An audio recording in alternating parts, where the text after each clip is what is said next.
আজকে ছিল আমার বাসায় রমজানের ইফতারের শেষ দাওয়াত।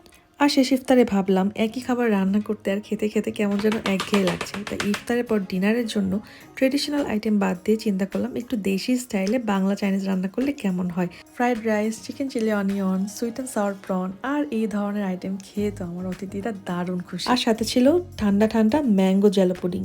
তাছাড়া শুধু রমজানের জন্য কেন, আসছে ঈদের দাওয়াতে পোলাও রোস্ট খেয়ে যদি একটু একঘেয়ে লাগে, দেশি স্টাইলে চাইনিজ কিন্তু ট্রাই করাই যায়। আর সবকিছু আমি একা হাতে কিভাবে পর্যায়ক্রমে করেছি সবকিছু স্টেপ ওয়াইজ থাকছে আজকের এই ব্লগটাতে। ভালো লাগলে ভিডিওটা না টেনে আশা করি পুরোটা দেখবেন। চলেন তাহলে শুরু করা যাক।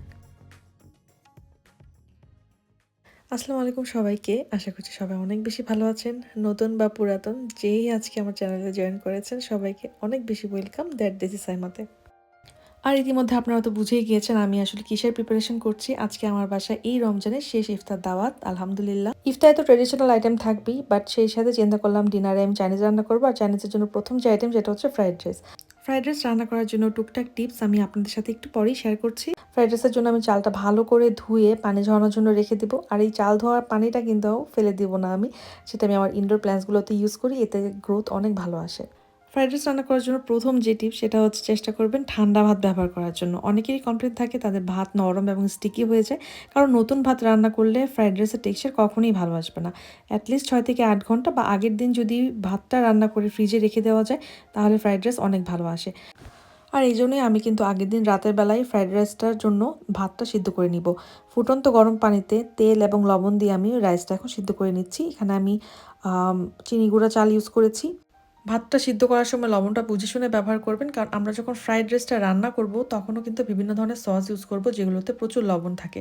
এখানে আমি যেহেতু 15 কেজির মতো চাল ইউজ করেছি সেজন্য আমি প্রায় 1.5 টেবিল চামচের মতো লবণ দিয়ে সিদ্ধ করে নিচ্ছি।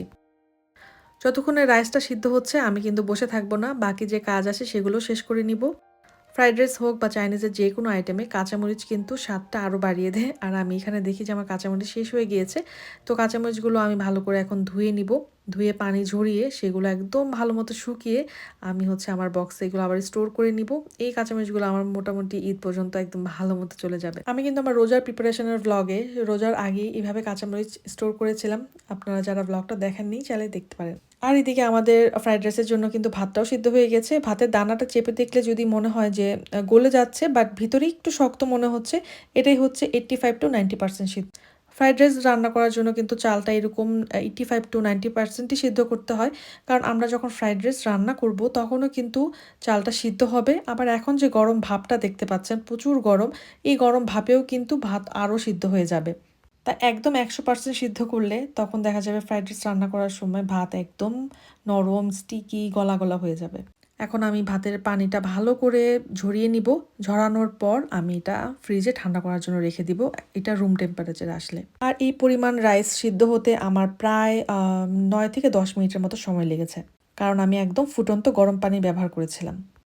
দাওয়াতে রান্নাবান্না করার সময় কিন্তু হাতে অনেক কাজ থাকে, আর সেই সাথে যদি থালা বাসন জমতেই থাকে তখন দেখবেন যে রান্নাবান্না করার পর কাজের ভার মনে হয় আরও বেড়ে গিয়েছে। তাই আমি সবসময় চেষ্টা করি যখন যে হাঁড়ি পাতিল জমা হয় সাথে সাথে সেটা ধুয়ে ফেলতে, যাতে আমার হাতের কাজটা কমে যায়। কারণ সিঙ্কে যখন আমি দেখি এতগুলো থালা বাসন জমে আছে আমার মিনি হার্ট অ্যাটাক হয়ে যায়, আমি কাজ করার কোনো আগ্রহ পাই না। আর বলে না, আপনি যখন ব্যস্ত থাকবেন কোথা থেকে উটকো কাজ এসে আপনার কাছে এসে ধরা দিবে। এতেও এই হলুদ ফুলটা থেকে আমার হাতে কিভাবে যেন একটা দাগ লাগলো, আর সেটা থেকে আমার সাদা যে ঝাঁঝরিটা সেটাতে একটা মানে হলুদ দাগ বসে গেল। এখন এটা তো ক্লিন করতে হবে আবার, কারণ এটা যদি আমি এভাবে রেখে দেই তাহলে কিন্তু দাগটা পার্মানেন্ট হয়ে যাওয়ার ভয় থাকে। তো যাই হোক, আমার কাছে সলিউশন আছে, পিঙ্ক স্টাফ। এইটা হচ্ছে একটা ম্যাজিক একটা প্রোডাক্ট, এটা দিয়ে যে কোনো কিছুর দাগ নিমিষেই দূর করা যায়। মানে এটা আমি একবার ব্যবহার করে বলছি না, আমি রীতিমতো রেগুলার এটা ইউজ করি। মানে দেখা যায় স্পেশালি হাঁড়ি পাতিলের তলায় কিন্তু চুলার তাপে অনেক কালো দাগ হয়ে যায়, যেটা আসলে অ্যাভয়েড করার কোনো ওয়ে নাই, এটা হবেই। চুলার একটা নির্দিষ্ট তাপ আছে যেটার কারণে মানে কালো হয়ে যেতে পারে, বাট এটা দিয়ে নিমিষেই ক্লিন করা যায়। আমি আমার আরও ভ্লগেও শেয়ার করেছি। আর আজকে তো এই ধরনের দাগ এই ফার্স্ট আমি ক্লিন করলাম এটা দিয়ে। আমি তো খুবই ইমপ্রেস, দেখেন একদম পরিষ্কার হয়ে গেছে, বোঝাই যায় না যেখানে এরকম একটা হলুদ দাগ ছিল। আমি কিন্তু এটা নর্মালি সাবান দিয়ে ট্রাই করেছি, তখন উঠছিল না। যাই হোক, চলে আসি রান্নাবান্নার কাজে। ফ্রাইড রাইস রান্না করবো আর চিকেন থাকবে না তা তো হয় না, চিকেন ফ্রাই তো মাস্ট। চিকেনগুলো কিন্তু রোজার সময় আমি কিনে ধুয়ে রেখেছিলাম একদম ক্লিন করে, এখন জাস্ট একটু ভালো করে ডিফ্রোস্ট করে ধুয়ে নিলাম। তারপর এখন টিস্যু পেপার দিয়ে ভালো করে মুড়িয়ে রাখলাম যাতে তাড়াতাড়ি পানিটা সোক হয়ে যায়। যতই নানান জাতের ইফতার বানায় না কেন, দু একটা ট্রেডিশনাল আইটেম না থাকলে কিন্তু ইফতার কি ইফতারই মনে হয় না আর কি আমাদের বাঙালি কালচারে। রোজার সময় আমি বেশ কিছু পেঁয়াজের জন্য ডাল এরকম ব্লেন্ড করে রেখে দিয়েছিলাম, তো সেগুলো শেষ হয়ে গিয়েছে, এখন আমি আবার আরেকটু করে নিচ্ছি। তারপরে তো বেসিক মশলা দিয়ে হলুদ, মরিচ, ধনিয়া, জিরা, আদা, রসুন বাটা, লবণ, তারপর হচ্ছে চালের গুঁড়া, কাঁচামরিচ, ধনিয়া পাতা এগুলো দিয়ে আমি কী বলে এটাকে, পেঁয়াজুর যে মিশ্রণটা ভালো করে মেখে রেখে দিব। পেঁয়াজটা শুধু যেদিন কী বলে পেঁয়াজু বানাবো সেদিন হচ্ছে ইউজ করব, কেন জানি কথা জড়িয়ে যাচ্ছে আজকে। পেঁয়াজের জন্য তখন ইউজ করব, কারণ পেঁয়াজ দিয়ে যদি আমি এখন রেখে দিই এগুলো কিন্তু গন্ধ হয়ে যাবে এবং পানি ছেড়ে দিবে। এখন চলে আসি নেক্সট আইটেম, সেটা হচ্ছে হালিম। হালিম তো মাস্ট থাকতেই হবে দাওয়াতে, এবং সেটা হচ্ছে ইফতার। হালিমের জন্য আমি মাংসটা সবসময় এরকম একটু মাখিয়ে রেখে দিই, এতে মাংসের ফ্লেভারটা অনেক অনেক অনেক বেশি মজা হয়। এখন আমি চিকেন মেরিনেশন করব চিকেন ফ্রাইয়ের জন্য। চিকেনটা যদি আগের দিন রাতে মেরিনেট করে রাখা যায়, চিকেনের ফ্লেভার যে কত ভালো আসে সেটা আশা করি আপনারা সবাই জানেন। এখন এই তো বেসিক মশলা, আদা রসুন বাটা, মরিচের গুঁড়া, জিরার গুঁড়া, ধনিয়ার গুঁড়া ব্যবহার করব না। তারপর হচ্ছে এখানে একটু বারবিকিউ মশলা আর চিকেন পাউডার, কালো গোলমরিচের গুঁড়া, লাইট সয়া সস, ডার্কটাও ইউজ করতে পারেন। তারপর হচ্ছে ওয়েস্টার সস, ডার্ক ইউজ করলে একটু কম দিবেন আর কি। Tomato sauce, hot chilli sauce এগুলো দিয়ে আমি এখন ভালো করে মেখে রেখে দিব। চালের গুঁড়া বা হচ্ছে বেসন এগুলো আমি হচ্ছে যখন চিকেন ফ্রাইটা ভাজবো তখন ব্যবহার করব। এখন দিলে অনেক বেশি ড্রাই হয়ে যাবে। এখন ফ্রাইড রাইস আর চিকেন চিলি অনিয়নের জন্য আমি হচ্ছে চিকেনগুলো একটু মেরিনেট করে রেখে দিব। Soya sauce, chicken powder, garlic powder আর হচ্ছে কালো গোলমরিচের গুঁড়া। আচ্ছা, চিকেন ফ্রাইয়েও কিন্তু আমি গার্লিক পাউডার ব্যবহার করেছিলাম, বলতে ভুলে গিয়েছি। এই তো চিকেন ফ্রাই, তারপরে ফ্রাইড রাইসের জন্য চিকেন, চিকেন চিলি অনিয়নের জন্য চিকেন, সব কিছু আমি এখন মেরিনেশন করে, আর হচ্ছে হালিমের জন্য বিফ, সব মেরিনেশন করে আমি এখন ফ্রিজে নর্মাল চেম্বারে রেখে দিচ্ছি। কাজ যে কতটুকু কমে গেল, এগুলো যদি এভাবে করে নেওয়া যায় তখনই বোঝা যায়। তো ব্যাকগ্রাউন্ডে ওই সব কাজ করতে করতে দেখেন আমার মরিচগুলোও কিন্তু একদম ভালো মতো শুকিয়ে গিয়েছে। আমি সবসময় চেষ্টা করি কাজগুলো এমনভাবে শেষ করতে, যে কাজগুলো করতে আমার বেশি সময় লাগবে সেগুলো আমি আগে শুরু করি, তো সেই কাজটা হতে হতে আর বাকি কাজগুলো করে ফেলি। আর এর মধ্যে কিন্তু ফ্রাইড রাইসটাও একদম নর্মাল টেম্পারেচারে চলে আসছে, যেটা সিদ্ধ করে রেখেছিলাম। এখন এটা বড় একটা বক্সে ভরে আমি ফ্রিজে রেখে দিব, নর্মাল চেম্বারে, ডিপ ফ্রিজে না কিন্তু। এই তো আজকে রাতের মতো আমার কিন্তু প্রিপারেশনের কাজ মোটামুটি শেষ, দু একটা কাজ বাকি আছে, একটু পরেই দেখতে পাবেন। এই কাজগুলো কিন্তু দাওয়াতের দিনও সকালবেলা থেকে করা যায়, বাট এখন যেহেতু রোজা, আর রোজা রেখে একদম ভোরবেলা উঠে এই কাজগুলো করার কোনো মানেই হয় না। আর মেরিনেশনের কাজগুলো আগের রাতে করে রাখলেই ভালো, কাজ এগিয়ে যায়, তাই আমি কিন্তু সবসময় চেষ্টা করি এই কাজগুলো আগের দিন করে রাখার। যারা নতুন রাঁধুনি আছেন বা দাওয়াতের অ্যারেঞ্জমেন্ট করতে হিমশিম খান, তারা সবসময় চেষ্টা করবেন যেই কাজগুলো আগে থেকে করে রাখা যায় সেগুলো আগে থেকেই করে রাখতে। এতে দেখবেন যে দাওয়াতের দিন অনেক হ্যাসেল কমে, কারণ দাওয়াতের দিনে এমনিতেই কাজের অন্যরকম প্রেশার থাকে।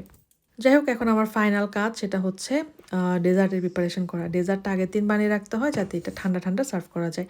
তো এখানে হচ্ছে আমি ম্যাঙ্গো পাল্প নিয়ে নিয়েছি, চাইলে আপনারা ফ্রেশ ম্যাঙ্গো পিউরি করে ইউজ করতে পারেন। এটাতে অল্প একটু চিনি দিয়ে আগার আগার পাউডার দিয়ে এটা আমি একটু বয়েল করে নিচ্ছি। একটু সিদ্ধ হয়ে আসলে তারপরে এটাতে হচ্ছে আমি কী বলে এটাকে, ছোটো একটা বাটিতে ঢেলে নিব আর কি। আমি আসলে খুব অল্প করে ডেজার্ট বানাবো, রোজায় না কেন জানি ডেজার্ট আসলে খুব একটা খাওয়া হয় না, তো আমি পরিমাণে খুবই অল্প বানাচ্ছি, আর গেস্টের সংখ্যাও অনেক কম, তো সেই জন্য আসলে বেশি আমি ঝামেলা করছি না। এই তো এটা হচ্ছে পরের দিনের ক্লিপ, দাওয়াতের দিন। আর জেলোটা বানানোর পর আমি ভেবেছিলাম যে সেহরি করে আমি বাকি ডেজার্টটা রেডি করব, বাট বিশ্বাস করেন সেহরি করার পর আমার শরীরে কোনো এনার্জি ছিল না যে আমি কোনো রান্নাঘরে দাঁড়িয়ে কাজ করবো, তো ভাবলাম না, সকালে উঠেই করব। তো এখন আমি হচ্ছে জেলোর ম্যাঙ্গো জেলো পুডিংয়ের যে মিল্কের লেয়ারটা সেটা রেডি করে নিচ্ছি। সেমভাবে আমি দুধের মধ্যে আগার আগার পাউডার আর অল্প একটু চিনি দিয়ে এটাকে বয়েল করে নিয়েছি। এখন ম্যাঙ্গো যে জেলোটা বানিয়ে রেখেছিলাম সেটাকে আমি কিউব করে কেটে নিয়েছি। তারপর এটার মধ্যে আমি দুধটা ঢেলে নিচ্ছি ঠান্ডা করে। দুধ কিন্তু ঠান্ডা করে ঢালতে হবে, যদি গরম দুধ একদম ঢেলে দিই তাহলে কিন্তু জেলোগুলো গলে যাবে। অল্প একটু মিশ্রণ রয়ে গিয়েছিল জেলো আর হচ্ছে মিল্কের, তো ভাবলাম যে ছোটো ছোটো কিছু কাপ আছে এটাতে একটু বসিয়ে দিই, দেখি কেমন হয়। আপনারা যদি এটার স্টেপ ওয়াইজ ফুল রেসিপি দেখতে চান কমেন্টে জানাতে পারেন, ইনশাল্লাহ আমি আলাদা করে শেয়ার করার চেষ্টা করব। এটা তো গরমকালে খেতে খুবই ভালো লাগে। আমাদের এখানে এখনও অনেক ঠান্ডা, বাট স্টিল অনেক মজা লেগেছে। এখন চলে আসি চাইনিজ রান্না করার সবচেয়ে ক্রুশিয়াল পার্ট, সবচেয়ে ইম্পর্টেন্ট পার্ট, সেটা হচ্ছে ভেজিটেবল কাট করা। এগুলো আসলে কোনো দিক দিয়ে কোনো কঠিন কাজ না, কিন্তু অনেক সময় সাপেক্ষ কাজ, কারণ নানান ধরনের ভেজিটেবল কাটতে হয়। কিছু কিউব কাটতে হয়, কিছু জুলিয়ান করে কাটতে হয়, কিছু গ্রেট করতে হয়, মানে নানান কাজ থাকে। এখানে কিছু গাজর আমি গ্রেট করে নিচ্ছি ফ্রাইড রাইসের জন্য। আর এখানে হালিমটা কিন্তু অপর দিকে হচ্ছে। হালিম রান্নাটা আর দেখাচ্ছি না, আমি আরেকটা ব্লগে শেয়ার করেছিলাম। কিছু পেঁয়াজ কেটে নিলাম কিউব কাট করে। এখানে হচ্ছে ভেজিটেবলের মধ্যে মিসিং হচ্ছে শুধু বরবটি আর হচ্ছে বকচয় বা পাকচয় বা চাইনিজ পাতা, আপনারা যে যেটাই বলেন। আমার হাজব্যান্ড বাসায় আসার সময় নিয়ে আসবে। আপাতত বাসায় যে ভেজিটেবলগুলো অ্যাভেলেবেল আছে সেগুলো কেটে নিচ্ছি। এখানে হচ্ছে ঝিঙ্গা আর হচ্ছে গাজর আমি একটু গোল করে কেটে নিয়েছি। তারপর ক্যাপসিকাম আমি কয়েক রকমভাবে কাটবো আর কি। কয়েকটা কিউব করে কাটবো, যেগুলো হচ্ছে আমি ফ্রাইড রাইস এবং প্রন, সুইট অ্যান্ড সাওয়ার প্রনে ব্যবহার করব। আর কিছু জুলিয়ান করে কাটবো, যেগুলো হচ্ছে আমি চিকেন চিলি অনিয়নে ব্যবহার করব। তো নানানভাবে কেটে নিলাম। আর পেঁপে ছাড়া তো ভেজিটেবল একদমই অসম্পূর্ণ লাগে, তো পেঁপে কেটে নিচ্ছি। পেঁপে কাটাটা আমার কাছে খুবই ইরিটেটিং একটা কাজ লাগে, বাট কিছুই করার নাই। আমার হাজব্যান্ডকে দিয়েই কাটাতাম, ও বাসায় থাকলেও ও আমাকে এই ভেজিটেবলগুলো কাটতে অনেক হেল্প করে, বাট আনফর্চুনেটলি এই সময় বাসায় ছিল না। এই তো আলহামদুলিল্লাহ সব ভেজিটেবল একদম মানে এত সুন্দর লাগছিল দেখতে, বিশ্বাস করেন আমি যখন আপনাদের জন্য ভিডিওটা নিচ্ছিলাম, মানে আমার কাছে মনে হচ্ছে আমি তাকিয়ে থাকি, এত সুন্দর লাগছিল। আলহামদুলিল্লাহ, মাশাল্লাহ। এখানে সব ধরনের ভেজিটেবল নিয়ে নিয়েছি। কাঁচামরিচগুলো দেখলেন আগে রাতে কেটে রেখেছিলাম, একটা কাজ তো কমলো। চিকেনটাও তো আপনাদের সাথে করে মেরিনেশন করে রেখেছিলাম, চিংড়িটা আসলে দেখাতে ভুলে গিয়েছিলাম। আসলে দাওয়াত ব্লগে না সব একদম স্টেপ ওয়াইজ দেখানোটা অনেক টাফ হয়ে যায়। তা আপনারা যদি কোনো রেসিপি স্টেপ ওয়াইজ দেখতে চান আমাকে আলাদা করে কমেন্ট করে জানাতে পারেন, ইনশাল্লাহ আমি আপনাদের জন্য শ্যুট করা ট্রাই করব। তো এখানে চিকেন প্রনগুলো হচ্ছে আমি একদম ভালো করে ভর্তা করে নিচ্ছি আর কি। চাইলে আপনারা ব্লেন্ড করে নিতে পারেন, বাট এভাবে ছুরি দিয়ে যদি আপনারা মানে একদম ভালো করে ম্যাশ করে নেন, এতে একটু আস্তে আস্তে ফ্লেভারটা থাকে, তো তখন সুইট অ্যান্ড সাওয়ার প্রনটা খেতে ভালো লাগে। যাই হোক, এখন আমার মোটামুটি হাতের কাজগুলো শেষ। তারপর আমি কিছুক্ষণ নামাজ পড়েছি, ব্রেক নিয়েছি, রেস্ট করেছি। তারপর এখন আমি একদম কয়টা বাজে, তখন 4টা বা 4:30 বাজে। এই সময় আমি আবার রান্নাঘরে চলে আসছি। এখন হচ্ছে এই যে আমি যতক্ষণে রান্নাঘরে আসছি তখন আমার হাজব্যান্ডও বাসায় চলে আসছে বাকি ভেজিটেবলগুলো নিয়ে। তো এখন আমি সেগুলো কেটে নিব। ওগুলো কাটতে কাটতে আমি কিন্তু prawn, sweet and sour prawn বানানোর জন্য প্রনগুলো কিন্তু এখন ভেজে নিচ্ছি। আর পাশের চুলায় আমি কিন্তু ভেজিটেবলটাও সিদ্ধ দিয়ে দিয়েছি, কারণ ভেজিটেবলটা হালকা সিদ্ধ করে নিলে ভেজিটেবল রান্না করার সময় একটু সহজ হবে আর কি। এখানে প্রথমে যে ভেজিটেবলগুলো সিদ্ধ হতে সময় লাগে সেটা আগে দিয়েছি, পর্যায়ক্রমে যেগুলো কম সময় লাগে সেগুলো দিয়েছি। এখন এই তো প্রায় কত মিনিট, 7-8 মিনিট লেগেছে মনে হয়। তো একদম ফুল সিদ্ধ করব না কিন্তু, কারণ গরমে কিন্তু এগুলো আরও সিদ্ধ হয়ে যাবে। তারপর একদম ঠান্ডা পানিতে এগুলো ভিজিয়ে একদম ভালো করে ধুয়ে নিব, যাতে গরম ভাবটা চলে যায়। আর এই যে দেখেন আমার পুডিংটা কিন্তু একদম সেট হয়ে গিয়েছে। এটা ফ্রিজে রেখে দিয়েছিলাম। এখন মানে আমি এটা আপনাদেরকে আনমোল করে দেখাচ্ছি, এটা যে কতটা সুন্দর লাগে দেখতে আর খেতে তো অনেক মজা হয়। এই তো ইফতারের আইটেমগুলো এখন ভেজে নিব। বাজে প্রায় 5টার মতো। এখন ভাজাভাজি শুরু না করলে অনেক লেট হয়ে যাবে। এখানে ফ্রাইড রাইসের জন্য আমি ডিমটা ভালো করে একটু ফেটিয়ে নিচ্ছি একটা গ্লাসে। আর এই তো আমার বাসায় বানানো স্প্রিং রোলগুলো, আর দেখেন মাশাআল্লাহ আলহামদুলিল্লাহ স্প্রিং রোলগুলো এত সুন্দর হয়েছে, খুব সুন্দর করে গোল্ডেন করে আমি ভেজে নিয়েছি। আর টেক্সচারটা দেখতেই পাচ্ছেন, খুবই মচমচা। স্প্রিং রোল ভাজার পর আমি কিন্তু চিকেন ডোনাট এবং চিকেন ব্রেড পেটিস, যেগুলো আমি বাসাতেই বানিয়েছি, সেগুলো ভেজে নিয়েছি। আসলে সব ক্লিপ আমি সময় স্বল্পতার কারণে আপনাদের জন্য ভিডিও করতে পারিনি। স্প্রিং রোলগুলো ভেজে আমি পাশের চুলায় কিন্তু পেঁয়াজু এবং বেগুনি ভেজে নিচ্ছি। আগে স্প্রিং রোলটা ভেজে নিয়েছি যাতে পেঁয়াজুর বেগুনির ফ্লেভারটা স্প্রিং রোলে না ঢুকে যায় আবার। আর পাশের চুলায় কিন্তু আমি ফ্রাইড রাইসটাও রান্না করে নিচ্ছি। প্রথমে আমি চিকেন, ডিম এগুলো আলাদা করে ভেজে নিয়েছি, তারপরে ভেজিটেবলটা দিয়ে ফ্রাইড রাইসটা ভেজে নিচ্ছি আর কি। তো ইনশাল্লাহ নেক্সট ডে কোনো সময় চেষ্টা করবো স্টেপ ওয়াইজ আলাদা করে সব রেসিপি শেয়ার করার জন্য। দাওয়াত ব্লগে না আসলে একদম স্টেপ ওয়াইজ রেসিপি শেয়ার করা সম্ভব হয় না, জাস্ট আপনাদেরকে আইডিয়া দেওয়ার জন্য আমি যতটুকু পেরেছি একটু ভিডিও করার চেষ্টা করেছি। কারণ ইফতারের টাইম বলে কথা, অনেক তাড়াহুড়া থাকে, তারপরও আমি চেষ্টা করেছি। আশা করি আপনাদের কাছে ভালো লেগেছে। আর আপনি যদি এখন পর্যন্ত আমার ভিডিও দেখে থাকেন, ভালো লাগে, প্লিজ আমার চ্যানেলটা সাবস্ক্রাইব করতে ভুলবেন না। অনেক সময় দেখা যায় আমরা ভিডিও দেখতে থাকি কিন্তু সাবস্ক্রাইব করার কথা মনে থাকে না। আমার নিজের ক্ষেত্রেও অনেক সময় এরকম হয়েছে। তাই যাই হোক, কোনো জোর না আসলে, যার ভালো লাগবে তারাই সাবস্ক্রাইব করবেন, এটাই আশা রাখবো। আর আপনারা কমেন্টেও জানাতে পারেন কেমন লাগলো বা কোনো স্পেসিফিক রেসিপি দেখতে চান কিনা। তো সেই জন্য আসলে আলাদা করে শ্যুট করার ট্রাই করবো ইনশাল্লাহ। আর এই হচ্ছে ইফতার পর টেবিলের অবস্থা। তো আমি এই নামাজ পড়ে আসলাম মাগরিবের। তো আমি নামাজ পড়ে আসতে আসতে আমার হাজব্যান্ড টুকটাক একটু গুছিয়ে দিয়ে গিয়েছে, বাকিটা এখন আমি গুছিয়ে নিচ্ছি আর কি। আমার কিচেন যেহেতু, কিচেনের সাথেই লিভিং রুম, থালা বাসন জমিয়ে রাখলে না অনেক বেশি অস্বস্তিকর লাগে দেখতে। তো আমি সাথে সাথে, এমনি তো আমার অভ্যাস সাথে সাথে ধুয়ে ফেলা, তো এগুলো ধুয়ে ক্লিন করে নিচ্ছি যাতে ডিনার সার্ভ করার সময় আমার কিচেন কাউন্টার ক্লিন থাকে, জায়গা থাকে আর কি। আর এই যে চিকেনটা আমি মেরিনেশন করে রেখেছিলাম, এখন যেহেতু ভাজার সময় হয়ে আসছে তাই একটা ডিম, কর্নফ্লাওয়ার আর বেসন দিয়ে আমি ভালো করে আবার মাখিয়ে নিচ্ছি। অল্প একটু মাখানোর পর মনে হলো যে একটু বেসন দরকার, তার একটু বেসন দিয়ে নিলাম। আপনাদের যাদের কোটিং পছন্দ না, মানে উপরের আবরণটা, বেসনের যে একটা আবরণ তৈরি হয় ওটা পছন্দ না, তারা বেসনটা অ্যাভয়েড করলেও চলবে। আর এগুলো হতে হতে এখন তো চা খাওয়ার সময়। চা না খাওয়া পর্যন্ত মনে হচ্ছিল যেন কি একটা মিসিং আমার জীবন থেকে। তো ভাবলাম যে আগে চা খাই, তারপরে ভাই পরের কাজ পরে করা যাবে। চা খাওয়ার পর কিন্তু আমি অনেকক্ষণ রেস্ট করেছি, এটা কিন্তু প্রায় 1-1.5 ঘন্টা পর।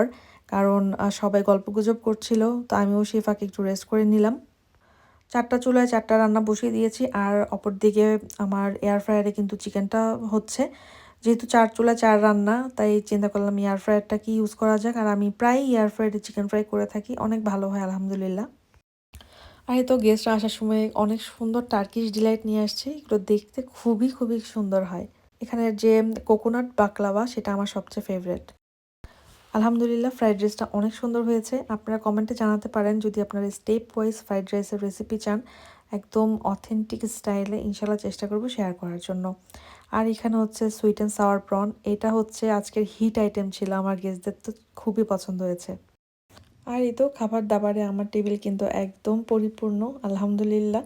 কাউকে কিন্তু ইফতারের সময় আমি কিছুই বলিনি যে আজকে ডিনারে কিসের আয়োজন আছে।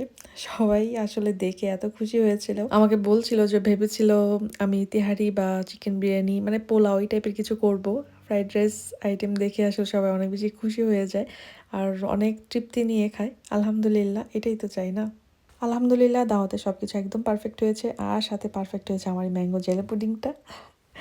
যাই হোক, আমি কিন্তু গেস্টদেরকে টুকটাক খাবারও দিয়ে দিয়েছি, কারণ একজন আপু কিন্তু আসে নাই।